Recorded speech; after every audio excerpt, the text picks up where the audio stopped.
সংস্কার, নির্বাচন এবং তার সাথে আওয়ামী লীগের বিচার। তা আমরা মনে করি যে কোনোটাই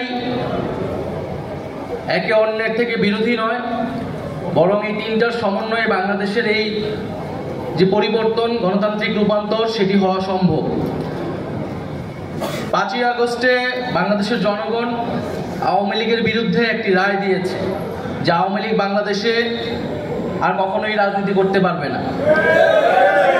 ফলে আমরা যখন বলি জনগণ সিদ্ধান্ত নেবে আওয়ামী লীগের ব্যাপারে, জনগণ সিদ্ধান্ত নিতে পারে দুইটি উপায়, একটি ভোটের মাধ্যমে, একটি রাজপথে তাদের অবস্থান জানান দিয়ে গণ অভ্যুত্থানের মাধ্যমে।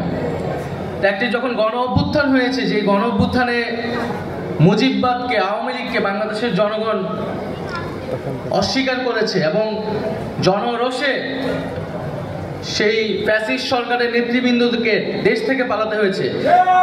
এরপরে আওয়ামী লীগ বাংলাদেশে রাজনীতি করবে কি করবে না এই আলোচনায় আসলে আসতে পারে না। আমরা মনে করি আওয়ামী লীগের সেই নৈতিক ভিত্তি, রাজনৈতিক ভিত্তি হারিয়েছে।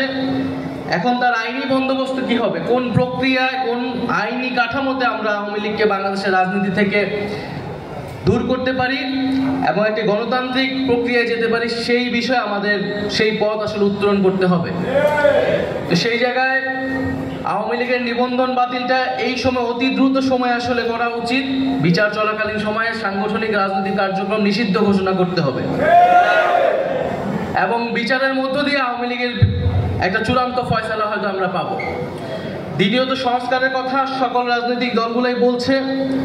আমরা বলছি যে একটা মৌলিক সংস্কারের জায়গা আমাদের ঐক্যমত হতে হবে, যেই সংস্কারের মাধ্যমে শাসন ব্যবস্থা এবং ক্ষমতা কাঠামো পরিবর্তন হতে পারে। সেই মৌলিক সংস্কার যদি না হয়, তাহলে বাংলাদেশের আসলে যেই আকাঙ্ক্ষার জায়গা থেকে এই পরিবর্তন, সেই আকাঙ্ক্ষা আসলে বাস্তবায়িত হবে না।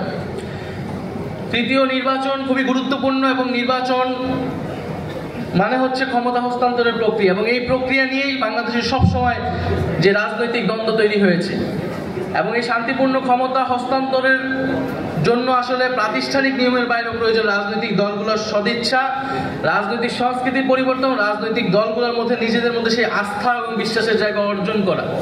সেই আস্থা ও বিশ্বাসের জায়গা যদি অর্জন না হয়, তাহলে শান্তিপূর্ণ ক্ষমতা হস্তান্তরের যেই সংস্কৃতি, সেটি বাংলাদেশে আমরা চালু করতে পারবো না। আমরা আশা করব যে এবারে গণ অভ্যুত্থানের মধ্য দিয়ে যে জাতীয় ঐক্যমত্য এবং জনগণের আকাঙ্ক্ষা তৈরি হয়েছে, সেই আকাঙ্ক্ষার প্রতি সবাই শ্রদ্ধাশীল থেকে আমরা বাংলাদেশে শান্তিপূর্ণভাবে ক্ষমতা হস্তান্তরের একটি সাংবিধানিক প্রক্রিয়া এবং একটি রাজনৈতিক সংস্কৃতি তৈরি করতে পারবো। আজকে এবি পার্টির ৫ম প্রতিষ্ঠাবার্ষিকী উপলক্ষে আবারও শুভেচ্ছা এবং আমাকে আমন্ত্রণ জানানোর জন্য ধন্যবাদ জানাচ্ছি। আসসালামু আলাইকুম।